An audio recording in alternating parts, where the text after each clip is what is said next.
Singareni యాజమాన్యంకు medical board తెరిచే ఉద్దేశం ఉందా లేదా? సింగరేణిలో కారుణ్య నియామకాలను రద్దు చేసే కుట్రలో భాగంగానే ఈ రాష్ట్ర ప్రభుత్వం సిఫారసుతోనే మెడికల్ బోర్డు నిర్వహించడం లేదా అనేది స్పష్టం చేయాలని తెలంగాణ బొగ్గు గని కార్మిక సంఘం అధికారులు అధ్యక్షులు మిర్యాల రాజిరెడ్డి ప్రశ్నించారు. ఈ మేరకు గోదావరి కని ప్రెస్ క్లబ్ లో బుధవారం మీడియా సమావేశంలో మాట్లాడారు. కేసీఆర్ హయాంలో ప్రతిష్టాత్మకంగా అమలు చేసిన కారుణ్య నియామకాలు 19,000 మంది డిపార్ట్మెంట్లకు ఉద్యోగాలు ఇస్తే ఆనాడు నారా చంద్రబాబు నాయుడుతో కలిసి డిపెండెంట్ ఉద్యోగాలు పోగొట్టనే ఏఐటీయూసీ ఐఎన్టీయూసీ జాతీయ సంఘాలు మరోసారి కారుణ్య నియామకాలను పోగొట్టే కుట్ర చేస్తున్నాయని పేర్కొన్నారు. పూర్తి స్థాయిలో మెడికల్ బోర్డు ఎత్తివేసి కుట్ర జరుగుతుందని ఆరోపించారు.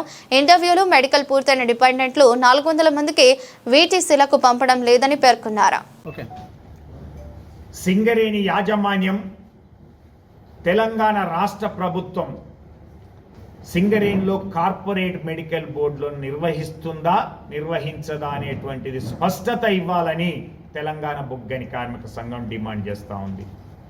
మార్చి 21న జరిగినటువంటి మెడికల్ బోర్డు తర్వాత నామమాత్రంగా హయ్యర్ సెంటర్ రెఫరల్ చేసినటువంటి 55 మందికి నిర్వహించి మెడికల్ బోర్డు అందులో 5గురిని మాత్రమే ఇన్వాలిడేట్ చేసి ఇప్పటి వరకు అంటే 6 నెలలుగా మెడికల్ బోర్డు నిర్వహించినటువంటి పరిస్థితిలో కార్మిక వర్గం అంతా ఆందోళనలో గందరగోళంగా ఉన్నటువంటి పరిస్థితికి వివరణ ఇవ్వాలని డిమాండ్ చేస్తూ ఉన్నాం.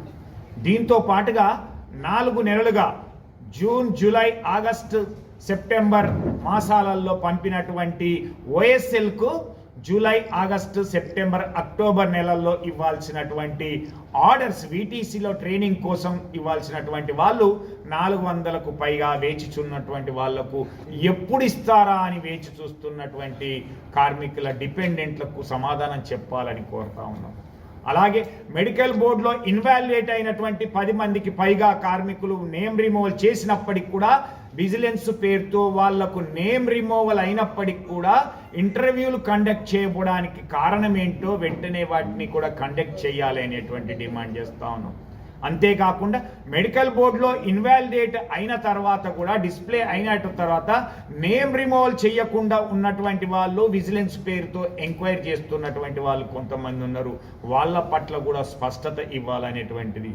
లేదంటే తప్పకుండా సింగరేణిలో ఉన్నటువంటి అన్ని కలిసి వచ్చే సంఘాలను కలుపుకొని తెలంగాణ బొగ్గు గని కార్మిక సంఘం నాయకత్వంలో దీనిపైన ఒక ఆందోళన కార్యక్రమం చేపట్టి యాజమాన్యం వెంటనే కార్పొరేట్ మెడికల్ బోర్డులను ఏర్పాటు చేసి ఏదైతే ఓఎస్ఎల్ పంపినటువంటి వాళ్ళందరికీ కూడా ఉద్యోగాలు ఇచ్చేటువంటి విధంగా ఏర్పాటు అయ్యేంత వరకు చేసేంత వరకు పోరాడుతుంది, ప్రత్యక్ష కార్యాచరణను కూడా ప్రకటిస్తుంది అనేటువంటిది తెలంగాణ బొగ్గు గని కార్మిక సంఘం డిమాండ్ చేస్తూ ఉంది.